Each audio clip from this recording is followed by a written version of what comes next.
बिस्मिल्लाहिर्रहमानिर्रहीम। Class 9 physics national book foundation chapter number 5 हमने start किया हुआ है और आज के लेक्चर में हम एप्लीकेशंस ऑफ एटमॉस्फेरिक प्रेशर को डिस्कस करेंगे। दो एप्लीकेशंस आपकी बुक में डिस्कस की गई हैं, एक है ड्रिंकिंग बाय स्ट्रॉ और दूसरी है ड्राइंग लिक्विड बाय सिरिंज। ठीक है, सबसे पहले मैं आपको बता देता हूं कि जो फ्लूइड है वो हमेशा मूव करता है हाई प्रेशर वाले एरियाज से लो प्रेशर वाले एरियाज की तरफ। ठीक है, हाई प्रेशर से लो प्रेशर वाले एरियाज की तरफ जो फ्लूइड है वो हमेशा मूव करता है। अब वो जो फ्लूइड है वो विंड या एयर भी हो सकती है और वो कोई भी लिक्विड भी हो सकता है। ठीक है, तो जो फर्स्ट एप्लीकेशन है उसकी तरफ हम चलते हैं, ड्रिंकिंग बाय स्ट्रॉ। ठीक है, अगर आप स्ट्रॉ से कोई चीज ड्रिंक करना चाह रहे हो तो क्या करते हो, आप सक करते हो। ठीक है, जब आप सक करते हो तो आपके जो लंग्स हैं उनका वॉल्यूम इंक्रीज होता है, उनका वॉल्यूम भी इंक्रीज होता है और क्या होता है, जो आपके माउथ के अंदर एयर मौजूद थी आप उसको रिमूव कर देते हो। ठीक है, और जो वॉल्यूम ऑफ लंग्स यहाँ पे कहा जा रहा है कि इंक्रीज हो रहा है, तो मैं आपको बताता हूं कि प्रेशर का और जो वॉल्यूम का रिलेशन है वो इनवर्स रिलेशन होता है। यानी कि अगर वॉल्यूम इंक्रीज होगा तो प्रेशर डिक्रीज होगा और अगर वॉल्यूम डिक्रीज होगा तो प्रेशर इंक्रीज होगा। तो यहाँ पे वॉल्यूम ऑफ लंग्स जो है वो क्या हो रहा है, इंक्रीज हो रहा है। इसका मतलब है कि प्रेशर जो है वो डिक्रीज हो रहा है हमारी बॉडी के अंदर। अब देखें, बॉडी के अंदर का प्रेशर कम हो गया है, बाहर एटमॉस्फेरिक प्रेशर ज्यादा है। तो मैंने आपको क्या कहा है कि फ्लूइड जो है वो हमेशा कैसे मूव करते हैं, हाई प्रेशर से लो प्रेशर वाले एरियाज की तरफ मूव करते हैं। तो अब जो आपका लिक्विड है यहाँ पे देख लेते हैं, हमने क्या किया है कि अपनी बॉडी के अंदर का जो प्रेशर है वो डिक्रीज कर दिया है, लो कर दिया है, और जो बाहर का प्रेशर है, एटमॉस्फेरिक प्रेशर है, वो ज्यादा है।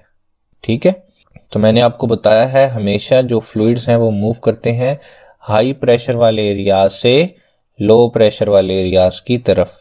ठीक है, यहाँ पे ये जो एटमॉस्फेरिक प्रेशर है ये इसको लिक्विड को पुश डाउन कर रहा है और ये क्या होगा, स्ट्रॉ में फिलअप होके सीधा आपके माउथ में चला जाएगा।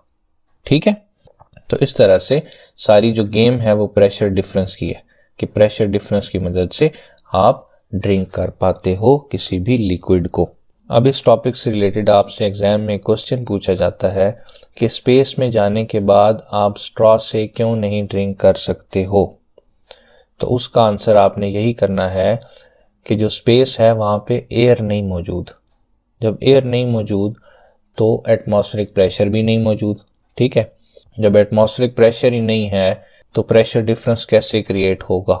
ठीक है, क्योंकि आपको ड्रिंक करने के लिए स्ट्रॉ से तो प्रेशर डिफरेंस क्रिएट करना पड़ता है, तभी तो वो हाई प्रेशर से लो प्रेशर की तरफ मूव करता है जो लिक्विड है। ठीक है, उसके बाद जो सेकंड आपके पास एप्लीकेशन है वो है ड्राइंग लिक्विड बाय सिरिंज, यानी कि लिक्विड को सिरिंज में फिलअप करना है। ठीक है, तो इसमें भी एटमॉस्फेरिक प्रेशर का यूज होता है। किस तरह से, मैं आपको बताता हूँ। ये आपके पास बच्चों सिरिंज है। ठीक है, ये जो ब्लैक कलर का आपको नजर आ रहा है ना, ये पिस्टन है, ये मूवेबल डिस्क होती है एक। ठीक है, जब आप यहां से पकड़ के इसको पीछे की तरफ खींचते हो, ठीक है, तो क्या होता है, यहां पे आप पिस्टन जो है ये ब्लैक वाली ये इधर मूव कर जाएगी। तो क्या होगा, ये जो आपका वॉल्यूम है इस सिलेंडर का ये इंक्रीज कर जाएगा। जब वॉल्यूम इंक्रीज कर जाएगा तो क्या होगा, प्रेशर डिक्रीज होगा। मैंने अभी आपको बताया ना, वॉल्यूम और प्रेशर एक दूसरे के इनवर्सली प्रोपोर्शनल हैं। जब वॉल्यूम जो है वो इंक्रीज करेगा तो क्या होगा, प्रेशर डिक्रीज हो जाएगा अंदर, और बाहर जो है वो एटमॉस्फेरिक प्रेशर इसके ऊपर एक्ट हो रहा है। एटमॉस्फेरिक प्रेशर ज्यादा है एज कंपेयर टू यहाँ के प्रेशर से। ठीक है, तो ये इसको लिक्विड को पुश डाउन करेगा एटमॉस्फेरिक प्रेशर, और क्या होगा, यहाँ जो है ओपनिंग है इसकी, तो यहां से लिक्विड जो है वो इस सिलेंडर के अंदर फिलअप हो जाएगा। ठीक है, यही सारी बात जो है वो यहाँ पे भी लिखी हुई है कि we can draw liquid up in the syringe as shown in figure 5.13b, जो मैंने अभी आपको दिखाई है कि जैसे ही आप पिस्टन को पीछे की तरफ खींचोगे तो क्या होगा, जो प्रेशर है सिलेंडर के अंदर वो डिक्रीज हो जाएगा। एटमॉस्फेरिक प्रेशर जो है वो सरफेस ऑफ द लिक्विड पे एक्ट हो रहा है, तो क्या होगा, लिक्विड जो है सिलेंडर के अंदर चला जाएगा थ्रू द ओपनिंग या नोजल ऑफ द सिरिंज। ठीक है, तो यहाँ तक था हमारा आज का लेक्चर। नेक्स्ट लेक्चर में हम इंशाल्लाह लिक्विड प्रेशर को डिस्कस करेंगे। नेक्स्ट वीडियो में मिलते हैं, तब तक के लिए अल्लाह हाफ़िज़।